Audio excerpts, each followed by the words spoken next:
अब दो बड़े राज्य यूपी और बिहार ये बचे हुए हैं। अभी बिहार में 40 सीटें हैं और यूपी में 80 सीटें हैं। क्या यहाँ हवा मोदी के पक्ष में दिख रही है प्राची? देखो आगे हम आपको बताएंगे, क्योंकि देखिए ये वो दो राज्य हैं जहां बीजेपी का परफॉर्मेंस अच्छा रहता है। 284 सीटों तक अभी तक एनडीए पहुंच चुका है। अब क्या 40 सीटें बिहार की और 80 सीटें उत्तर प्रदेश की मिलकर 400 पार का आंकड़ा क्रॉस करवाएंगी? ये देखना अब दिलचस्प होगा, क्योंकि इसके लिए 116 सीटों की जरूरत फिलहाल एनडीए को है। 120 सीटों का ओपिनियन पोल अभी बचा हुआ है, यानी 400 सीटें अभी भी हो सकती हैं।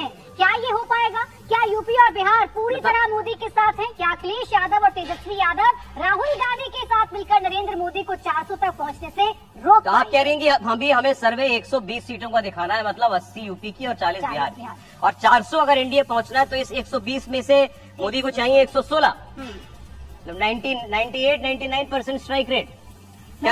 क्या ये मुमकिन हो पाएगा? अब देखिए ये चुनौती तो बहुत बड़ी है, लेकिन इन दोनों राज्यों में भारतीय जनता पार्टी का स्वीप था पिछली बार। अब याद कीजिए तो 2019 के अंदर उत्तर प्रदेश में एनडीए को मिली थी 64 सीटें, लेकिन 73 भी मिल चुकी हैं 2014 में। तो बेंचमार्क हम 73 को रखें, क्योंकि इस बार तो अलायंस वैसा नहीं है जैसा 19 में था, तो वह मुमकिन दिखाई देता है। और बिहार के अंदर 40 में से 39 सीटें मिली हुई थी, तो बिहार में भी ये हो सकता है। लेकिन इस बार बिहार में आरजेडी कांग्रेस का जो अलायंस है उसको लेकर के बड़ी चर्चाएं चल रही हैं। तेजस्वी यादव ने बड़ी जान लगा रखी है। तो शुरुआत कौन से राज्य से करनी चाहिए प्राची हमें? बिहार से करनी चाहिए। सबसे पहले बात बिहार की कर लेते हैं, क्योंकि यहाँ तेजस्वी यादव फाइट करते हुए तो नजर आ रहे हैं। उनके साथ कांग्रेस जरूर है, तो बिहार की हम आइए 40 सीटों की बात कर लेते हैं। और सबसे पहले उत्तर बिहार की 12 सीटों की बात करते हैं, और ये आंकड़े आपके सामने रखने जा रहे हैं। उत्तर बिहार की 12 सीटों में हमारा ओपिनियन पोल ये बता रहा है कि बीजेपी 5 सीटें जीत सकती है, जेडीयू 4 सीटें जीत सकती है और एलजेपी आर 1 सीट जीत सकती है। यानी कुल मिलाकर 10 सीटें एनडीए के खाते में जाती हुई नजर आ रही हैं, जबकि आरजेडी भी उत्तर बिहार में अपनी मौजूदगी दर्ज करा रही है और 2 सीटें आरजेडी के खाते में भी जा सकती हैं। सौरभ जी बिल्कुल, तो उत्तर बिहार की 12 में से 10 सीटें एनडीए को जाती हुई दिखाई दे रही हैं, और इसमें सारे अलायंस पार्टनर शामिल हैं। बीजेपी 5, जेडीयू 4, एलजेपी रामविलास को 1 सीट, और दूसरी ओर अगर आप इंडिया गठबंधन की बात करेंगे तो आरजेडी को 2 और कांग्रेस को उत्तर बिहार में कोई सीट मिलती हुई नहीं दिखाई दे रही। हमारे पैनलिस्ट में से 2 तो कम से कम बिहार के हैं, भावेश और प्रोफेसर साहब, तो बिहार को अच्छे जानते हैं। उत्तर बिहार सर 12 में से 10 एनडीए। देखिए मुझे लगता है कि यदि ये भारतीय जनता पार्टी ये परफॉर्मेंस इस चुनाव में ऐसा करती है जो भावेश के आंकड़ों से लग रहा है, तो मैं इससे बहुत अच्छा परफॉर्मेंस कहूंगा। अच्छा, इसलिए मैं अच्छा परफॉर्मेंस कहूंगा क्योंकि आरजेडी जो है अपनी जो उसकी धमक जो है बिहार की राजनीति में, खास करके उत्तर भारत में उसको बढ़ा है। और देखेंगे कि यदि आप विधानसभा चुनाव को आप देखेंगे, उसको यदि आप पैमाना ले लें, तब भी मैं कह सकता हूं कि ये बहुत अच्छा ओपिनियन पोल हमको दिखा रहा है, खास करके उत्तर भारत में। ऐसे यदि मानते हैं, मैं ऐसा मानता हूं कि जिस प्रकार से नरेंद्र मोदी, अमित शाह और योगी जी का बिहार का दौरा हो रहा है, आप ये मानिए कि कोई सामान्यतः ऐसा होता था कि एक डिवीजन में प्रधानमंत्री की एक सभाएं हुआ करती थी। यदि वो मगध कमिश्नरी में उन्होंने कर लिया एक रैली, तो फिर वो मगध कमिश्नरी में बाकी सीटों पर नहीं जाते थे। लेकिन प्रधानमंत्री को हम देख रहे हैं औरंगाबाद में सभा कर रहे हैं, बगल में नवादा में उसके लिए भी सभा कर रहे हैं। आज वो जीतन राम मांझी गया में है, गया में उनके लिए भी कर रहे हैं। फिर अभी बात चल रही थी कि शायद वो जहानाबाद भी जाएं। फिर इसके साथ देखिए कि ये तीनों सीटों पर अमित शाह का भी दौरा हो रहा है, योगी जी का दौरा भी हो रहा है, पूरी जान लगा रखी है भाजपा। राजनाथ जी का दौरा हो रहा है। तो जो मुझे निष्कर्ष निकल रहा है पूरे से कि जो विधानसभा में आरजेडी का लय था, मुझे लगता है Bharatiya Janata party clean sweep करने की दृष्टि से लड़ रही है। आपको उत्तर बिहार ने बता दिया कि क्लीन स्वीप होगा? मुझे ऐसा लग रहा है, क्योंकि वो एक ऐसा था वो जो मजबूत गढ़ आरजेडी के लिए मैं मानता हूँ कहीं से, और वो और खास करके सीमांचल वाला एरिया, ये 2 ऐसे एरिया थे जहां से ज्यादा उनको आने की। तेजस्वी यादव जो वो एक कांटे की मछली वाला वीडियो जो उन्होंने डाला था, तो वो कांटा कहाँ लगा हुआ है? बीजेपी में कहीं कांटा लग रहा है या आरजेडी में कांटा लग रहा है? ये तो ओपिनियन पोल तो दिखा रहा है कि तो कांटा तो उन्हीं को लगा है। कल एक कांग्रेस पार्टी के प्रवक्ता थे, वो बड़े नाराज हो गए। मैंने कहा, कांग्रेस पार्टी के कह रहे थे कि वो भारतीय जनता पार्टी से बेहतर परफॉर्मेंस कांग्रेस पार्टी करेगी। मैंने कह दिया, अब तेरे मुंह से निकल गया, हाला बोलना नहीं चाहिए था कि कांग्रेस एक जिंदा लाश की तरह बिहार की राजनीति में है। मैं ऐसा इसलिए कह रहा हूं कि कांग्रेस को कोई जिसे 100 को कंधा लगाने वाला नहीं है। आपको मजा आता है ना कांग्रेस के बारे में? नहीं, वहाँ के देखेंगे कि आप जितने महत्वपूर्ण नेता हैं सारे के सारे धीरे धीरे चिटक करके या तो आरजेडी की तरफ चले गए हैं, जो दलित जो ओबीसी है वो आरजेडी की तरफ गए हैं, और जो सवर्ण है वो सारे भारतीय जनता पार्टी की तरफ चिटक गए हैं। अकेला एक वहाँ के उनके अध्यक्ष बचे रह गए हैं, बाकी कोई एक बड़ा भी नेता जो है बिहार की राजनीति में कांग्रेस पार्टी के पास बच नहीं गया। एक भाभी जरा नॉर्थ बिहार को हमारे लिए समझा रहे हैं। 12 में से 10 एनडीए बता रहे हैं आप। देखिए, पूरे नॉर्थ बिहार को आप ठीक से एनालिसिस करेंगे तो यहाँ पे यादव वोटर का और जो मल्लाह वोटर का बहुत ज्यादा आधार है। दूसरी तरफ ब्राह्मण वोटर का भी यहाँ पे अच्छा खासा आधार है। तो यादव और मुस्लिम तो जरूर उनको वोट करे, लेकिन वहाँ यादव का एक कुछ हिस्सा जरूर बीजेपी को वोट मिल रहा है। देखिए, खासकर नॉर्थ बिहार में आप जाएंगे तो देखेंगे जो असेंबली चुनाव हुआ था 2020 में, वहाँ भी आप देखेंगे जिस तरह अलायंस हुआ लेफ्ट के साथ और आरजेडी का जो अलायंस हो, तो उसको बहुत ज्यादा सफलता नहीं मिली थी। दिल्ली की गलियों में बहुत ओवररेटेड एनालिसिस होता है 2020 के चुनाव में आरजेडी का। आप खुद बताइए। आरजेडी ओवररेटेड है बोल रहे हैं आप? एग्जैक्टली, मैं आपको एग्जांपल देता हूँ। 2015 में आरजेडी 100 सीटों पे चुनाव लड़ी थी, 81 सीट जीती थी। 2020 में 150 सीटों पे चुनाव लड़ी थी, 77 सीट जीती थी। तो कैसे जीत गई आरजेडी? आप खुद ही बताइए, मुझे एनालिसिस करके बताइए। उसका ओवररेटेड इसीलिए किया गया था क्योंकि ये अलग चुनाव लड़ी थी। ठीक है, अच्छा परफॉर्म था, लेकिन ये तो नहीं था ना कि उन्होंने बहुत अच्छा परफॉर्म किया था। तो कहने का मतलब ये हुआ कि आरजेडी उन सीटों पे अपने लिए संभावना थोड़ा बहुत निकाल जरूर से, जहां पे बीजेपी नहीं है या बीजेपी का सपोर्ट जो एनडीए अलायंस को नहीं मिला है, लेकिन उन सीटों पे जहां पे बीजेपी का अपना दबदबा है, जेडीयू का भी अच्छा खासा जनाधार है, उन सीटों पे आरजेडी का कहीं भी कोई नहीं है। इसलिए जो नॉर्थ बिहार की जब हम विधानसभा में भी एनालिसिस करेंगे तो देखेंगे पूरे नॉर्थ बिहार में बीजेपी और जेडीयू ने बहुत अच्छा परफॉर्म किया। नॉर्थ बिहार से नहीं मिल पा रही है भारतीय जनता पार्टी को, वैशाली और सिवान की है अगर मैं गलत नहीं। और सिवान को पिछली बार आपने दिखाया था कि बीजेपी के खाते में सीट जा सकती है, तो क्या बदला इतने दौर में? उसके दो वजह थी। एक तो जो जेडीयू का जो कैंडिडेट था उसके खिलाफ बहुत ज्यादा क्यूरियोसिटी नहीं है ग्राउंड पे। दूसरी तरह लग रहा था कि जो हीना साहब है जो उनको एमआईएम का समर्थन होगा और वो चुनाव लड़ेगी, तो एक मुस्लिम, बिल्कुल, तो उनको एक मुस्लिम वोट में डिवीजन होगा जिसकी वजह से शायद बीजेपी जो जेडीयू वो सीट निकाल ले। लेकिन इस बार वो होता हुआ दिख नहीं रहा।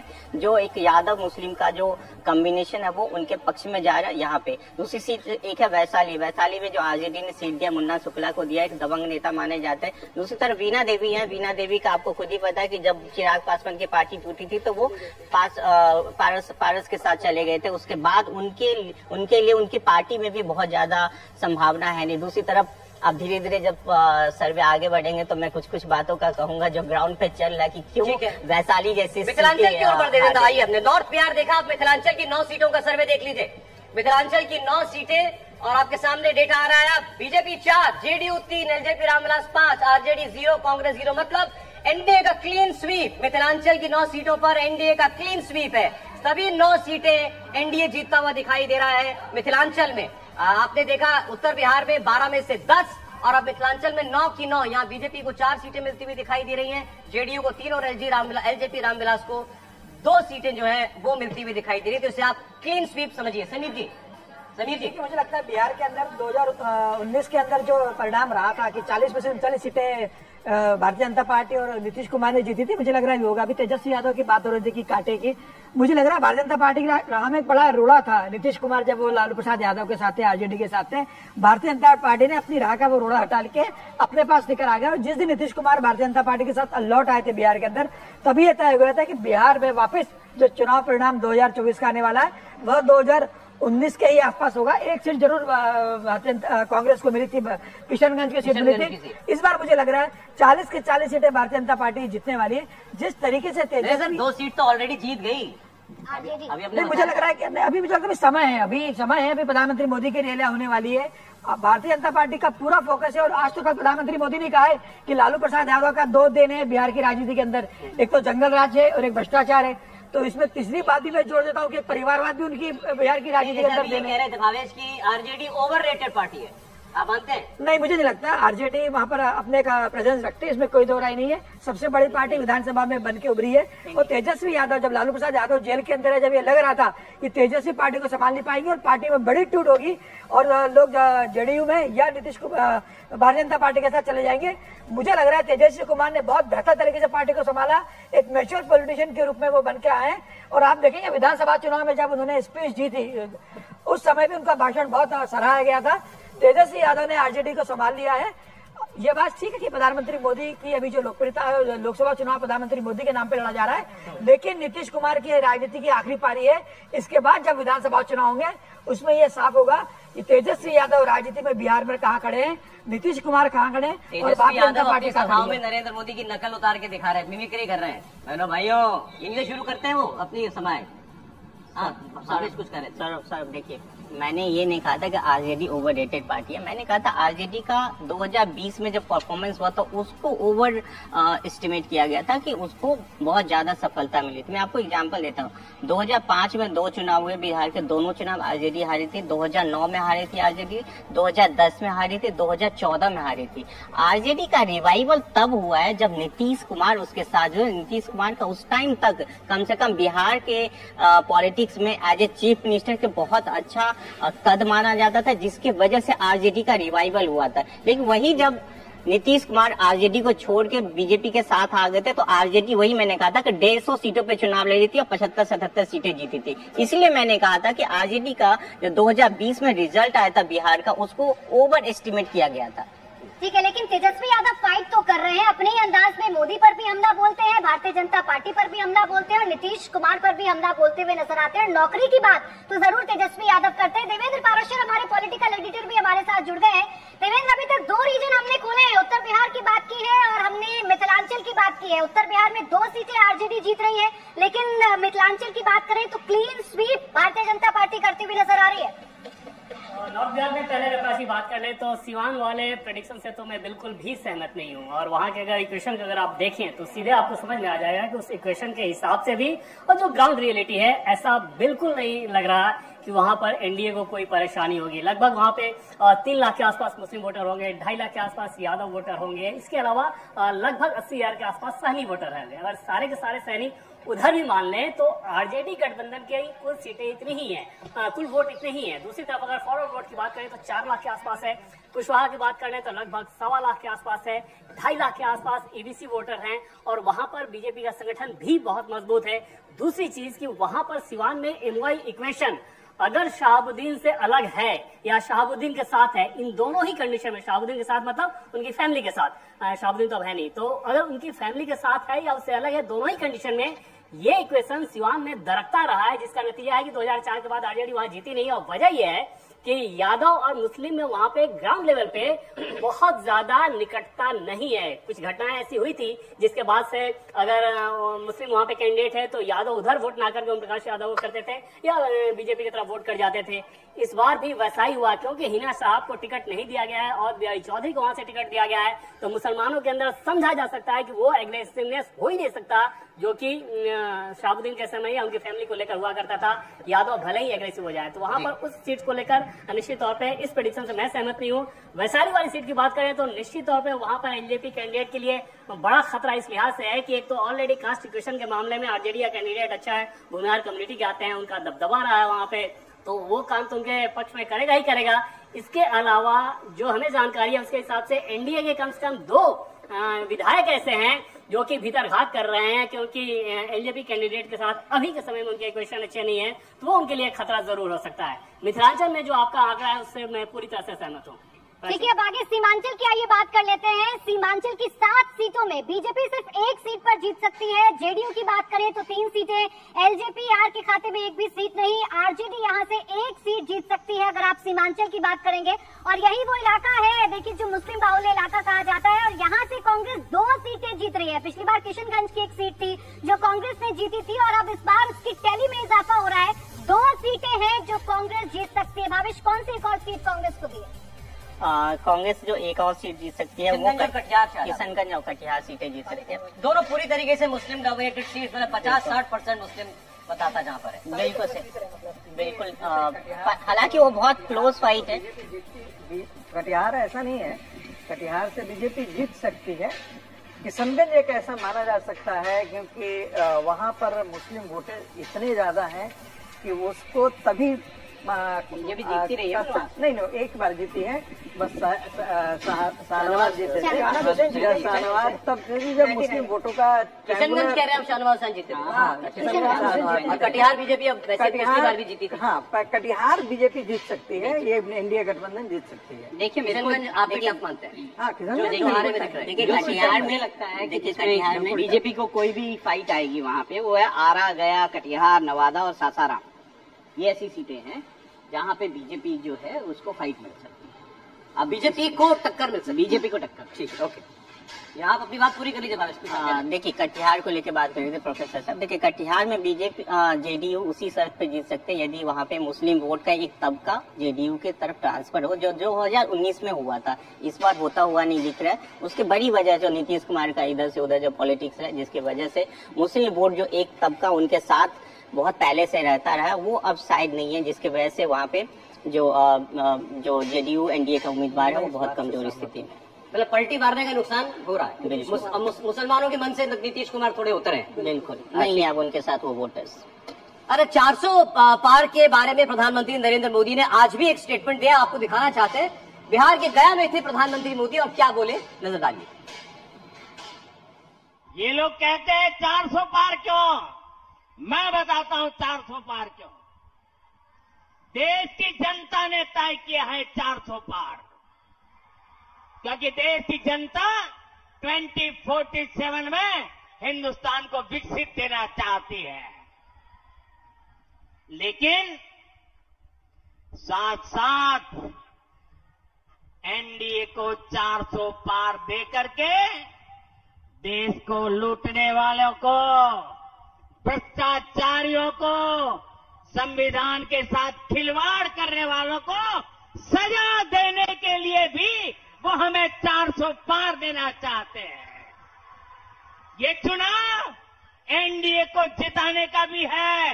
ये चुनाव देश में तबाही करने की आदत रखने वालों को सजा देने का है और इसलिए हिसाब 400 के पार जाने वाला है। आज जो है ना, आज प्रधानमंत्री के भाषण में मेरा एक बुनियादी सवाल है, अभी प्रधानमंत्री ने जो भाषण दिया बिहार में जाकर, सजा याफ्ता चारा घोटाले में सजा याफ्ता लालू यादव की पार्टी सबसे बड़ी पार्टी है इस वक्त बिहार में। अगर आप विधानसभा के उससे जाएंगे तो ऐसे में क्या बिहार में करप्शन कभी कोई इशू रहा है या होगा? नहीं, देखिए बिहार में करप्शन मुद्दा जब लालू एक्सेप्टेबल है वहां पर, सब कुछ जानते हुए। देखिए गवर्नेंस और ये भ्रष्टाचार बहुत बड़ा मुद्दा रहा है, लेकिन ये मुद्दा वोट में भी कन्वर्ट करके वैसे ही आ जाए, ऐसा नहीं हुआ। ऐसा यदि होता तो हम मानते कि लालू प्रसाद यादव अपनी पत्नी के बल पर फिर से सत्ता में नहीं आ जाते और आरजेडी जो है वो 3 बार लगातार सत्ता में नहीं आती। आप देख रहे हैं कि 2004 के बाद एक परिवर्तन हो रहा है, जब नीतीश एक बार आते हैं, फिर भारतीय जनता पार्टी के दोनों मिलकर के चुनाव लड़ते हैं, तब एक सारा परिवर्तन आपको देखने को मिलता है। तो भ्रष्टाचार एक मुद्दा तो था, लेकिन ये वोट में ट्रांसलेट नहीं हो रहा है, क्योंकि सोशल कोएलिशन ऐसा बन जाता था। जात ऊपर पड़ जाती। जाति जो है द्रविडियन पॉलिटिक्स में क्या है, द्रविडियन पॉलिटिक्स में भी जाति आकर के फाइनली डोमिनेट कर जाती है। लेकिन 2014 के बाद ये स्थितियां बदली है। मैं फिर यही कह रहा हूँ, कितनी शर्मनाक बात है, लेकिन सब पूरी जनता जान रही है कि मुख्यमंत्री था, चोर था। आप देखिए, उसके बावजूद आज वो सर्वमान्य नेता है। पॉल एप्लेवी का एक रिकॉर्ड, लालू यादव को भ्रष्टाचारी नहीं कहेंगे तो क्या कहेंगे? कन्विक्टेड है, कन्विक्टेड भ्रष्टाचारी, सर्टिफाइड भ्रष्टाचारी, सर्टिफाइड भ्रष्टाचारी। कि क्या सच में भ्रष्टाचार मुद्दा है, होना चाहिए, मैं फिर बोलता हूँ, पर क्या सच में भ्रष्टाचार मुद्दा है? आपने अभी बात की बिहार की कि लालू यादव जो है वो कन्विक्टेड थे, उसके बावजूद वो सबसे बड़ी पार्टी बन गई। सुखराम हिमाचल प्रदेश में क्या जीते नहीं? नोट मिलने के बाद, सब कुछ होने के बाद, गद्दों के अंदर से वो जीते, उनका बेटा बार बार जीता। तो क्या सच में भ्रष्टाचार इशू है? क्या बीजेपी में ऐसे लोग अभी शामिल नहीं हुए हैं जिन पे आरोप है भ्रष्टाचार? तो फिर इस पॉलिटिक्स में भ्रष्टाचार इशू होना चाहिए, लेकिन क्या है, ये बड़ा सवाल। 3 रीजन आप आपके सामने रख चुके हैं। अब आइए बात कर लेते हैं मगध भोजपुर की, जिसमें 12 लोकसभा की सीटें हैं। और मगध भोजपुर की अगर आप बात करेंगे तो बीजेपी 7 सीटें जीत रही है, जेडीयू 2 सीटें जीत सकती है। हम की अगर बात करेंगे तो 1 सीटें हम के खाते में भी जाएगी। और देखिए यहाँ भी आरजेडी अपनी मौजूदगी दर्ज करा रही है। आरजेडी 1 सीट जीत सकती है और लेफ्ट के खाते में यानी कि सीपीआई-एमएल के खाते में भी 1 सीट जाती हुई नजर आ रही है। तो मगध भोजपुर की बात कर रहे हैं हम, 7 सीटें बीजेपी, जेडीयू 2 सीटें, हम के खाते में 1 सीट जा रही है, यानी कि कुल मिलाकर 10 सीटें एनडीए के खाते में मगध भोजपुर से जाती हुई नजर आ रही है। भावेश, देखिए इस पूरे रीजन में देखिए वैसे तो भाजपा का दबदबा रहा है, पहले से भी विधानसभा में भाजपा बहुत अच्छा परफॉर्म कर रही थी, लेकिन 2 जो स्पेसिफिक सीटें आपको दिख रही है, जो एक काराकाट की है और एक जहानाबाद की है, 2 स्थानीय कारणों की वजह से एनडीए शायद यहाँ पे हार सकती है। काराकाट को आप सबको पता है उपेंद्र कुशवाहा चुनाव लड़ते हैं, उनका भी वही रहा 2019 के बाद से 2014 में बीजेपी के साथ लड़े थे, फिर 2019 में चले गए थे आरजेडी के अलायंस के साथ चले गए थे, फिर अलग पार्टी बना के विधानसभा चुनाव में 2020 में अलग चुनाव लड़े थे, फिर उसके बाद अपनी पार्टी का जेडीयू में मर्ज किए, फिर अलग पार्टी बना के उन्होंने बीजेपी के साथ आ गए, फाइनली अब 1 सीट पे चुनाव हार गए। अब वहाँ पे उनका बहुत ज्यादा खुद का जनाधार है नहीं, एक खास कम्युनिटी को बिलोंग करते हैं, उसमें भी बीजेपी ने बहुत पहले से सेन लगा दिया था, वो वोटों का कन्वर्जन नहीं हो रहा है। दूसरी तरफ पवन सिंह, आपको याद होगा एक पवन सिंह जो सिंगर है, भोजपुरी सिंगर है, वो वहाँ पे चुनाव लड़े, उसमें एक दिख रहा है कि वो भाजपा के वोटों में सेन लगाएंगे, जिसके वजह से शायद यहाँ पे एनडीए के लिए सीट मुश्किल हो सकती है। जहानाबाद की सीट वैसे ही पिछली बार बहुत क्लोज फाइट हुई थी, यहाँ पे जेडीयू के लिए बहुत मुश्किल हुई थी पिछली बार जीतना, इस बार भी बहुत मुश्किल है जीतना, और शायद यहाँ पे आरजेडी आसानी से ये चुनाव जीत जाए। जी ठीक, काराकाट जहानाबाद, समीर जी। नहीं, मुझे लग रहा है कि जिस हिसाब से अभी तक बिहार का अपन देख रहे हैं उसके अंदर मुझे लगता है कि भारतीय जनता पार्टी के साथ नीतीश कुमार साथ में है, चिराग पासवान साथ में है, मांझी साथ में है, उपेंद्र कुशवाहा साथ में, इतना बड़ा गठबंधन भारतीय जनता पार्टी के पास है। और अगर आप दूसरी तरफ देखो तो तेजस्वी यादव के साथ सिर्फ कांग्रेस का एक बड़ा गठबंधन है, कांग्रेस का बहुत वजूद नहीं है एक माले गठबंधन में। उसके बाद भी अगर आप देखेंगे तो आरजेडी एक बेहतर प्रदर्शन करते नजर आ रही है इतने बड़े गठबंधन के सामने। ये कहा जा सकता है कि तेजस्वी यादव अकेले वहाँ इतने बड़े गठबंधन से लड़े और हर जगह सीट लेके आ रहे हैं। अब जैसे पवन सिंह का बता रहे थे तो वहां पर मुझे लग रहा है कि उपेंद्र कुशवाहा सीट से लड़ रहे हो, उपेंद्र कुशवाहा के खाते में गई है। ऐसे स्थिति में अगर पवन सिंह अगर निर्दलीय चुनाव वहां से लड़ रहे हैं तो उपेंद्र कुशवाहा शायद मुझे लगता है वो सीट इस बात में वहां हार सकते हैं। तो आरजेडी का प्रदर्शन मुझे लग रहा है बिहार में एक बेहतर प्रदर्शन हो रहा है। हालांकि इसमें कोई दो राय नहीं कि भारतीय जनता पार्टी नीतीश कुमार और चिराग पासवान और मांझी के साथ मिलकर 11 सीट जीत रहे हैं, लेकिन आरजेडी को ये कहा जा सकता है कि उसने बहुत अच्छी फाइट दी है। तो 3 से 4 सीटें मुझे लग रहा है इस समय जीतती हुई दिख रही है। अब ओवरऑल में सर हम बताएंगे कितनी सीट जीती अभी, लेकिन जहानाबाद के नजदीक के निकले प्रोफेसर साहब। हाँ, मैं जहानाबाद के लिए कह सकता हूँ कि ये सीट थोड़ा जेडीयू के लिए इतना आसान नहीं है इस बार थोड़ा सा वहाँ पर संघर्ष कह रहे हैं आरजेडी जा रही है। हाँ, मैंने ऐसा लग रहा था कि शुरू में 1-8 लाख का मार्जिन जीत और हार का हो जाएगा, लेकिन मुझे लगता है ये चीजें फिर से रिकवर करने की कोशिश दिशा में है जेडीयू। लेकिन मामला बहुत टफ है, जहानाबाद इतना आसान नहीं है भारतीय जनता पार्टी गठबंधन के लिए इस बार। वहाँ मूलतः आप देखेंगे कि Yadav vote bank, Bhumihar vote bank, ये बड़े वोट बैंक हैं वहाँ के, और वो किस तरफ इस चुनाव में पलटेंगे ये कहना बड़ा मुश्किल हो रहा है, क्योंकि उस सीट को पहले आरजेडी जीती भी है, पहले भी वो यादव कैंडिडेट वहां से जीते हैं। अभी जो चंद्रवंशी जी हैं वो उनको हम लोग ना हार्मलेस क्रिएचर की तरह, बड़े सीधे सज्जन सरल व्यक्ति हैं, बड़े पोलराइज करने वाले लोग व्यक्ति नहीं हैं। और इस सीट पर भारतीय जनता पार्टी का दबाव था कि आप इस सीटों को थोड़ा सा इसमें परिवर्तन कीजिए, लेकिन शायद गठबंधन के कारण नहीं। लेकिन अगर एनडीए की टैली 30 के ऊपर जाती है, अभी हमने 4 रीजन दिखाए हैं और चारों रीजन में लीड एनडीए कर रहा है, तो बहुत मुमकिन दिखाई दे रहा है कि 30 के ऊपर तो जाएगी। ये क्या बिना यादव वोटर के मुमकिन है?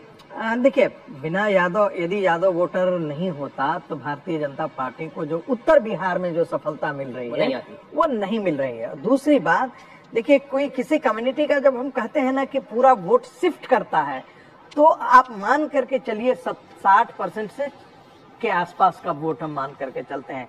ऐसा नहीं है कि सारे के सारे ब्राह्मण जो है वो भारतीय जनता पार्टी को एक मुफ्त वोट दे देते हैं और बाकी पार्टियों को नहीं देते हैं। आपने वो थ्योरी समझाई थी एक दिन गानी कुर्सी की में कि भाई जिसको हम कहते हैं एन मास वोटिंग, दरअसल 60% 60 से 70% के बीच होता है, वही वोटिंग है। तो ऐसी स्थिति में मुझे लगता है कि जो उत्तर बिहार की जो आप तस्वीर अच्छी देख रहे हैं, उसमें बहुत बड़ा जो है योगदान जो है वो यादव वोटों का भी है।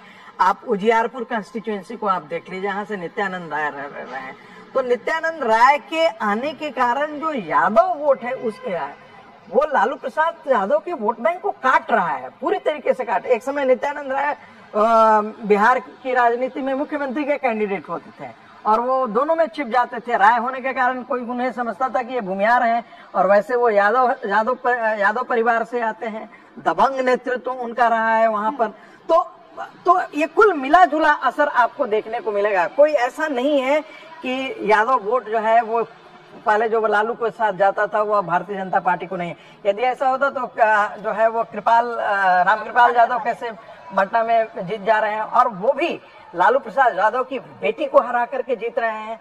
फिर आप देखेंगे आज के दिन में आप कहेंगे कि पप्पू यादव जो है जहां से लड़ रहे हैं चुनाव, तो वहां पर कंटेस्ट किसके बीच में हो रहा है? सारण में कंटेस्ट किसके बीच में हो रहा है?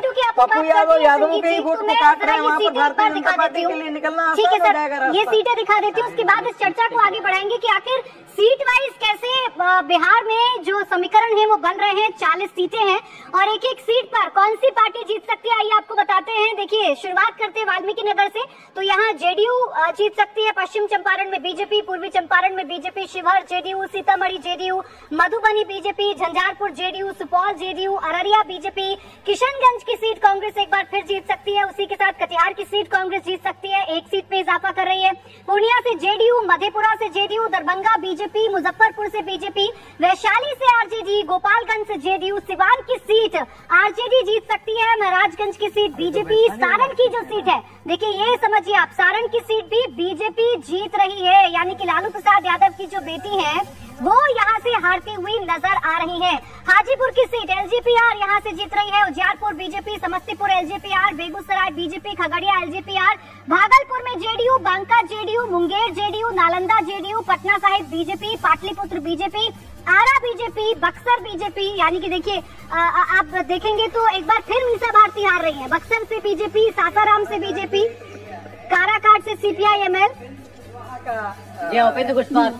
उपेंद्र कुशवाहा वहाँ से लड़ रहे हैं। मुझे नहीं लगता है कि सीपीआई-एमएल वहाँ से जीत रही है। मैं इसलिए कह रहा हूँ नहीं जीत रहा, मुझे ऐसा लगता है, वैसे इनका सर्वे है, लेकिन मैं इसलिए कह रहा हूँ कि वो एक एरिया समय था जब सीपीआई-एमएल का बड़ा वर्चस्व, पीपल फ्रंट वहाँ पर काम कर रहा था। ये सब जो नक्सल एरिया जो था ना, वो उसका बड़ा गढ़ हुआ करता था एक समय जी। लेकिन आज के समय वो एरिया ऐसे है जहाँ पर भूमिहार भी हैं, राजपूत भी हैं, ब्राह्मण भी हैं, कुशवाहा भी हैं, कोयरी, कुर्मी, ये सारे बेल्ट उसमें आ जाते हैं। और ये एक ऐसा सोशल कोलिशन है जो एक मुश्त जो है वो जेडीयू और ये कुशवाहा जी के लिए वोट करेगा, उसमें कोई दो राय नहीं है। मतलब ये एक ऐसे कम्युनिटीज है जो कोई भी व्यक्ति को वहां पर दे देता तो वो भारतीय जनता पार्टी और नरेंद्र मोदी के लिए ही वोट करेगा। आपको लग रहा है काराकाट भी आएगी एनडीए के पास? चलिए अभी ओवरऑल बिहार का ओवरऑल आपको टैली तो बता दें हम। 40 सीटों में बीजेपी 17, जेडीयू 12। समझिए जरा, बीजेपी 17 सीट लड़ी, 17 सीट जीतेगी। ये 100% strike rate Bharatiya Janata party का बिहार के अंदर होने जा रहा है, ये हमारा सर्वे बता रहा है। जेडीयू 17 लड़कर 12 सीटें जीत सकती है, यानी उसको 5 सीटों का नुकसान यहाँ पर हो रहा है। एलजेपी रामविलास पार्टी 3 सीट जीत रही है, हम पार्टी 1, यानी एनडीए कुल मिलाकर पहुंच रहा है 33 पर। 2019 में 39 पर था, तो 6 सीटों का नुकसान एनडीए को 2019 की तुलना में, लेकिन तब भी बहुत शानदार प्रदर्शन। आरजेडी 4 जो 0 थी पिछली बार, कांग्रेस 2, पिछली बार 2 ही थी, सीपीआई-एमएल 1 जो पिछली बार 0 थी, कांग्रेस को 1 सीट थी, माफ कीजिएगा। और कुल मिलाकर के इस बार इंडिया गठबंधन बन रहा है 7, तो एनडीए 33, इंडिया गठबंधन 7। अब इसे आप कहेंगे एक बहुत अच्छा प्रदर्शन। एक छोटा सा मैं टिप्पणी कर लूं, देखिए यदि जेडीयू नहीं भी आती तब भी बिहार की राजनीति में भारतीय जनता पार्टी और रामविलास पासवान का जो गठबंधन था वो 2014 में 31 सीटें जीत करके आई थी, तब जेडीयू दो सीटों पर सिमट गई थी। अभी भी बिहार का सर्वे कोई 2 महीना पहले मैं करने गया था, बिहार में घूम करके आया था, तब भी लोगों का यही मानना था कि भारतीय जनता पार्टी अकेली भी लड़ती है तो 30-32 सीटों के आसपास भारतीय जनता पार्टी और रामविलास पासवान का गठबंधन रिटेन करेगा। जेडीयू के आने से मुझे लगता है कि ये सीटें बेहतर होंगी, यहाँ की स्थिति यहीं पर रह जाएगी। मुझे नहीं लगता है कि 7 सीटें जो है जो आरजेडी और कांग्रेस पार्टी को मिलने जा रही है बिहार में। बात करें 2019 वाला ही रिपीट होगा। मुझे लगता है कि 2019 रिपीट करेगा, एक आध सीट इधर उधर हो सकता है, खिसक सकता है, लेकिन भावेश देखिए बिहार में जितनी भी आप 7 सीटों का जो देख रहे हैं कि अपोजिशन को जा रहा है, इंडिया गठबंधन को जा रहा है, उसके सब सीटों के अपने अलग अलग फिनोमेना है। सब स्थानीय कारणों की वजह से हारे। जैसे वैशाली की बात आप कीजिए तो मुन्ना शुक्ला एक बहुत ही अच्छे कैंडिडेट है आरजे की, उनका अपना जनाधार है, वो मियार जाति से आते। उधर एलजेपी का जो कैंडिडेट है रामविलास पासवान, एलजेपी का जो कैंडिडेट है, उनका जो पिछले 5 साल में जो इधर से उधर बदला, जिसकी वजह से एलजेपी के कैडर में भी नाराजगी है। जेडीयू, एक जो बड़ी बात जो मैं शुरुआत में नहीं बोलना चाहता था क्योंकि पूरे सर्वे का मैं वेट कर रहा था, शायद मैं पहली बार इस चीज को कह रहा हूँ। जिस तरह नीतीश कुमार के मन में ये बसा हुआ है कि 2020 में नीतीश कुमार की पार्टी की कम सीटें आने में चिराग पासवान का योगदान है, उसी तरह ग्राउंड पे देखा जा रहा है कि उस तरह जेडीयू का कैडर या जेडीयू का वोट जो है चिराग को ट्रांसफर नहीं हो रहा, उनको सपोर्ट नहीं मिल रहा। इसके वजह से आप देखेंगे जमुई और यहाँ वैशाली दोनों में चिराग की पार्टी इस वजह से एक फैक्टर है जिसकी वजह से शायद हार सकती है। दूसरी वजह आप देखेंगे जो जेडीयू जो सीटें हारी, चाहे जहानाबाद हो और एक किशनगंज में आप सबको पता है मुस्लिम डोमिनेटेड। जहानाबाद में स्थानीय कारण है, जो जेडीयू का कैंडिडेट था बहुत अच्छा नहीं है, पिछली बार भी मुस्लिम वोट जेडीयू के पक्ष में गया था जिसके वजह से जीत पाई थी। बाकी अलग अलग सीटों पे आप जाएंगे तो यही देखेंगे कि जो स्थानीय कारण है उसके वजह से ये अपोजिशन को सीट मिला। हो सकता है आने वाले दिनों में यदि ये कुछ कॉम्बिनेशन चेंज हो या जो चुनाव पड़ा है सामने पूरा, इसमें बहुत कुछ फेरबदल हो सकता है। अब देखिए जरा 5 सर्वे हमने किए, हमने और भावेश की कंपनी ने मिलकर के 5 सर्वे। हमने शुरुआत की 14 जुलाई 2023 से, जुलाई 2023, अक्टूबर 2023, मार्च 2024, 1 अप्रैल 2024 और 16 अप्रैल 2024। 5 सर्वे में बिहार को देखिए, बिहार की सीटें जो है कैसे उल्टी पलटी हैं। तो पहला सर्वे जुलाई 2023 का, उस वक्त एनडीए 14 पर था, इंडिया गठबंधन 16 पर था 40 में से। अक्टूबर 2023 में एनडीए 24 पर था, इंडिया गठबंधन 16 पर था, वही आंकड़ा। मार्च 2024 आते आते ये हो गया 35 और 5, एनडीए पहुंच गया 35, इंडिया गठबंधन रह गया 5 पर। अप्रैल 2024 आते आते एनडीए बढ़कर 38 पर हो गया, हाईएस्ट 38 पर, और इंडिया गठबंधन 2 पर। और अब 16 अप्रैल 2024 का जो फाइनल आंकड़ा आया है फाइनल ओपिनियन पोल का, उसमें एनडीए 33 है और इंडिया गठबंधन 7 है। मतलब मैक्सिमम जो एनडीए गया है वो 38 गया है और मैक्सिमम जो इंडिया गठबंधन गया है वो 16 गया है, सभी ओपिनियन पोल्स में अगर आप देख रहे हैं तो। वो 16 भी तब गया जब नीतीश कुमार उनके साथ थे, जनवरी महीना में जब नीतीश कुमार एनडीए में वापस आ गए थे। उसके बाद जितने भी सर्वे हुए, 3 सर्वे जो मार्च में हमारा है, फिर अप्रैल में फर्स्ट वीक में और अभी का, उस समय देखेंगे एनडीए 30 से ऊपर सीटें हर जगह लेके आए, सबसे मिनिमम सीटें 33 सीटें आ रही है। जी ठीक। तो नीतीश कुमार के इधर आने के बाद ये 7 सीटें आ रही हैं इंडिया अलायंस को, और ये सबसे ज्यादा है, और एनडीए आ रहा है 33 पर। मतलब ये ग्राफ साफ दिखाई दे रहा है कि जेडीयू के आने का असर क्या हुआ, वो इसमें साफ पढ़ने में आ रहा है। समीर जी। बिल्कुल निश्चित रूप से भारतीय जनता पार्टी भी इस बात को जानती थी कि बिना नीतीश कुमार के जो 2019 का प्रदर्शन रहा है वह भारतीय जनता पार्टी के लिए संभव नहीं होगा। यह बात सही कि भारतीय जनता पार्टी अपने 17 की 17 सीटें जीत सकती थी, लेकिन भारतीय जनता पार्टी को विपक्ष को मजबूत नहीं होने देना था, इंडिया गठबंधन को मजबूत नहीं होने देना था, और इसीलिए 2 बेनिफिट भारतीय जनता पार्टी को। एक तो बिहार में सरकार में हिस्सेदारी मिली और लोकसभा में एनडीए गठबंधन की सीटें बढ़ रही है। और भारतीय जनता पार्टी इस बात को जानते थे कि अगर नीतीश लालू के साथ रहेंगे तो कई सीटों को चुनौती मिल सकती है। लेकिन ये है कि नीतीश के भारतीय जनता पार्टी के पास आने के बाद भारतीय जनता पार्टी को जितना फायदा हुआ तो ठीक है, नीतीश कुमार को जरूर वहां पर नुकसान होने जा रहा है, क्योंकि वहां उसका जो मुस्लिम वोट बैंक था जो नीतीश के साथ जुड़ा रहा था, वो ये बात मान के चल रहा है कि नीतीश कुमार भारतीय जनता पार्टी के साथ चलेगा। ऐसे में मुस्लिम वोट बैंक जो नीतीश के साथ था वो पूरा आरजेडी और कांग्रेस के पास जा रहा है, और उसके कारण नीतीश कुमार इस बार वहां 4 से 5 सीटें जो हार रहे हैं, और जो आरजेडी और कांग्रेस को बेनिफिट हो रहा है वो नीतीश की कीमत पर हो रहा है, भारतीय जनता पार्टी की कीमत पर नहीं। तो आपको ये अब तो क्लियर है कि नीतीश को साथ लाना मजबूरी थी भाजपा की। आप कह रहे थे कि अकेले ज्यादा लड़े तो ज्यादा जीतती। मैं ये कह रहा था कि आप देखेंगे कि 2014 में ट्रायंगुलर कॉन्टेस्ट हुआ था, तो यदि नीतीश आरजेडी के साथ जाते तब एक थोड़ा सा भारतीय जनता पार्टी को डैमेज ज्यादा होता, लेकिन फिर भी बिहार के लोग ऐसे कहते हुए हमको बहुत सारे मिल गए उसको आप एक साइंटिफिक रिसर्च नहीं कह सकते कि देखिए भारतीय जनता पार्टी, लोग तो वोट मोदी को ही करते हैं लोकसभा चुनाव में, और 30-32 सीट तो भारतीय जनता पार्टी जीतेगी ही जीतेगी, ऐसा आकलन ये जनवरी के प्रथम सप्ताह की मैं बात कर रहा हूँ, जब मैं बिहार के दौरे पे था तब ऐसा आकलन वहां से निकल करके आ रहा था। अब इसमें कोई दो राय नहीं है कि 12% से 15% का वोट बैंक जो है वो नीतीश कुमार का है, और वो एक ऐसा वोट बैंक है जिसे आप नीतीश कुमार को आप जो घोषित करना है घोषित कर दीजिए। कुशवाहा सम्राट चौधरी का भारतीय जनता पार्टी में आने के बावजूद भी लाया इसीलिए गया था कि शायद नीतीश कुमार को हम बुरी तरीके से कमजोर कर देंगे, और जो कुशवाहा वोट है, कोयरी वोट है, जो एक मेजर चंक है, वो यदि भारतीय जनता पार्टी के साथ शिफ्ट कर जाती है तो नीतीश का रहना या न रहना उससे कोई फर्क नहीं पड़ता है। लेकिन ओवर द पीरियड ये भारतीय जनता पार्टी को रियलाइज हुआ कि नीतीश के आ जाने से हमें कोई बुरा नहीं है, नीतीश यदि नहीं रहते हैं तो जो गठबंधन है उसको तो डैमेज होगा ही होगा, जो भारतीय जनता पार्टी की सीटों की संख्या जो है गठबंधन के लिए कम हो सकती है, साथ ही जो अपोजिशन है जिसकी तरफ समीर जी ने इशारा किया कि वो अपने आप को ज्यादा ताकतवर हो सकता है, तो उनकी ताकत कम करना और अपनी ताकत को मेंटेन करने से ऊपर ले जाना, यही मूल जो है रणनीति रही है भारतीय जनता पार्टी को बिहार के अंदर। राहुल जी, मुझे लगता है कि ये जो सर्वे है वो लगभग पास है कि कितनी सीटें जो है बीजेपी। आप सहमत हैं सर्वे से? सहमत हूँ कि ये लगभग ये तय करता है कि किस तरह से बीजेपी और जो जेडीयू का गठबंधन है वो करने जा रहा है। देखिए, हम ये सब मानते हैं कि जेडीयू को इस बार थोड़ा नुकसान होगा, और हम ये भी मानते हैं कि आरजेडी को थोड़ा फायदा होगा, लेकिन बीजेपी अपना जो परफॉर्मेंस है उसे बेहतर बनाएगी, ये भी हम आपको बताएं।